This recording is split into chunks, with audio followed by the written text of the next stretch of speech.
Whispers of the Wayward Prince, written and narrated by Reese Nittler. Torchlight flickered in the black December night, and strange voices whispered back and forth. "Sister," one said, "he is here somewhere." "Brother," a voice returned, "you have said that 8 times in the last 8 minutes." A young man with sandy blonde hair and russet brown skin grimaced. A young woman with ebony black hair and pearly white skin gasped. What? You almost made me pass out," the boy exclaimed. He rubbed at his chest, and his torch cast golden rays under his chin. "Don't," she advised.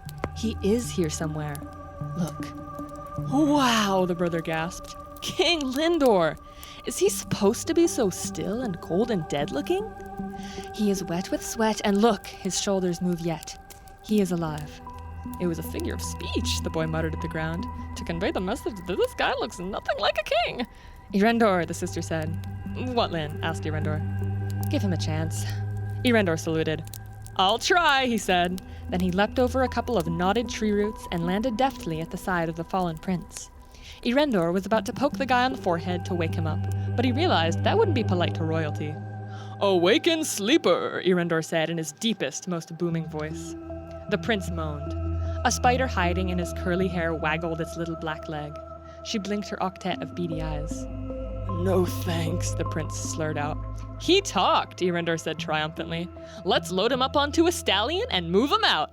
At this, the partially conscious prince squinted his puffy eyes open. "He looks unwell. Let us take him to father," Lynn murmured at Erendor, placing a slender hand upon her brother's shoulder. "I'm fine," the prince shrugged. He tried to sit up and succeeded, in crumpling forward into a bed of leaves. "What happened to him?" Erendor whispered. "Do you think he'll be able to attend the feast we're preparing? What about the big volleyball tournament afterwards?" "Erendor, this man is dying. Look at his eyes," Lynn shouted. Erendor raised his strong brows.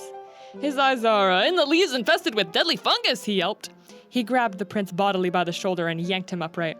"Don't jostle his spine around," suggested Lynn. The prince gasped, and his eyes flashed open. "Who goes there?" the prince shouted. He flailed his arms around blindly, feeling through the blackness and groping at the silvery mist. The fog receded at his skeletal fingers.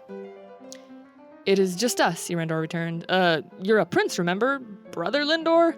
Tonight is your coronation, and we've been looking for you for years. 18 years to be exact, since the day you were born. Hey, it's nice to finally meet you, bro!" Erendor reached forward and hugged his long-lost brother hard. "I thought I'd never get to see you," Erendor laughed. "It's so good to meet you now that you're not my creepy newborn twin."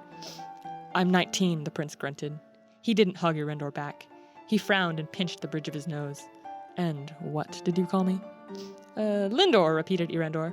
He was unable to hide the crease between his strong brows. I'm pretty sure you're 18, or you have to be. Maybe you're wrong?" "I think I'd know my own age," the boy said. He dusted off his pants and merely smeared mud all over them. Erendor glanced back at Lynn to tell him that their brother was just joking, that he was, of course, 18. Lynn's glassy eyes refused to open. Her long lashes kissed the freckles on her cheeks and sparkled with purple moonlight. "Don't cry, Lynn," Erendor said cheerfully. His voice cracked. Come on, Lindor. Let's go to your kingly coronation."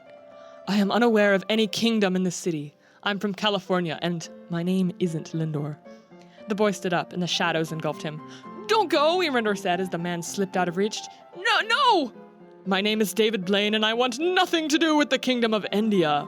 The flames glowed red in David's brown eyes, and he lunged into the blackness, vanishing. "Lindor, come back!" Erendor yelled. He began staggering through the shadows of the night. His boots scraped against the mud, and the gnarled roots gripped his toes. A hand like ice grabbed his arm. Erendor screamed and wrested himself away. He fell into the darkness and hid his face in his hands. An owl screeched. Erendor gasped and blinked his eyes open. Silver light pooled into his irises, sparkling and shimmering, pulsating through the blackness. For not the moon strayed from her course, yet more light filtered through, casting a brighter light. With a closer glow and a hotter glare, her flames drew nearer. Lynn stood above her little brother with both of their burning torches. Erendor fought to keep the pain out of his voice. He failed.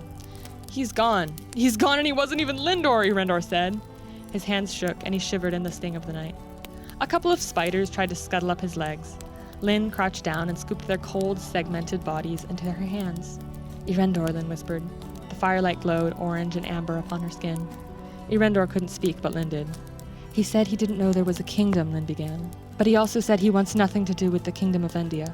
Both cannot be true. Come, little friend, rise. I'll help you." How? Erendor said. He gripped his sister's hand and she hauled him upright. Like that, Len said calmly. Erendor's head shook so hard his hair trembled. Not helping me stand, helping me find our brother! Len examined her little brother's drawn face and tapped his shoulder. Stand straighter. That was only the first step, Erendor. And she led the way forward into the wide open shadows of the whispering forest.